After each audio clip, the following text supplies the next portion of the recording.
আসসালামু আলাইকুম। আবারও চলে আসলাম নতুন ভিডিও নিয়ে।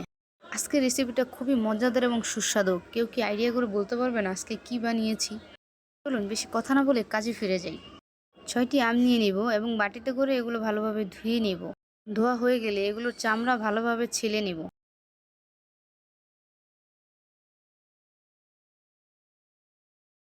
আমগুলো ছেলার পর ছোট ছোট পিস করে কেটে নিব।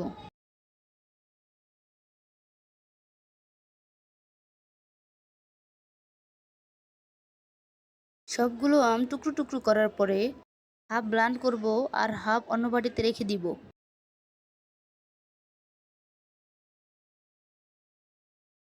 এখন আমরা চুলাতে একটি কড়াই বসাবো এবং কড়াইটি গরম হয়ে গেলে ১.৫ চামচ ঘি দিয়ে দিব।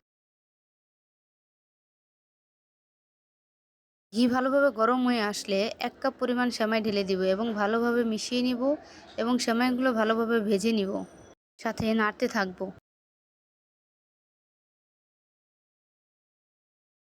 ভাজা হয়ে গেলে ১ লিটার পরিমাণ দুধ ঢেলে দিব এবং দুধটি অবশ্যই আগে থেকে গরম করে রাখবেন। সেমাই এবং দুধ ভালোভাবে মিশিয়ে নিব এবং নাড়তে থাকবো। এগুলো ফুটে আসার আগে একটি বাটিতে ২ চামচ কাস্টার্ড পাউডার এবং কিছু পরিমাণ দুধ নিয়ে ভালোভাবে মিশিয়ে নিব। খেয়াল রাখতে হবে দানা দানা ছোট ছোট থেকে না যায়।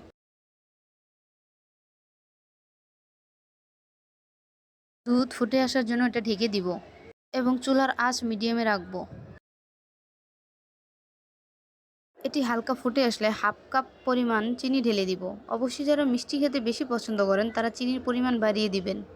ভালোভাবে তিনটাকে মিশিয়ে নিব এবং নাড়তে থাকবো। যখন এটি ফুল ফুটে আসবে তখন গুলিয়ে রাখা কাস্টার্ড পাউডারগুলো এগুলোর মধ্যে ঢেলে দিব। আবারও সবগুলো একসাথে ভালোভাবে মিশিয়ে নিব।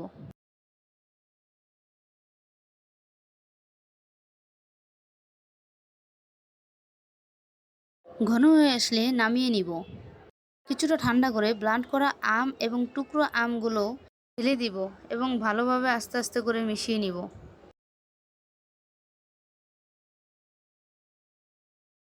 দেখুন মাশাআল্লাহ কত সুন্দর একটি কালার চলে এসেছে।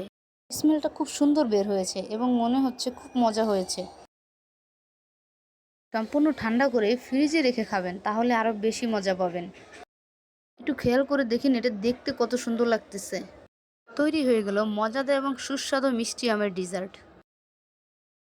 সবাই সুস্থ থাকবেন, ভালো থাকবেন এবং পরবর্তী রেসিপি দেখার জন্য অবশ্যই সাথে থাকবেন।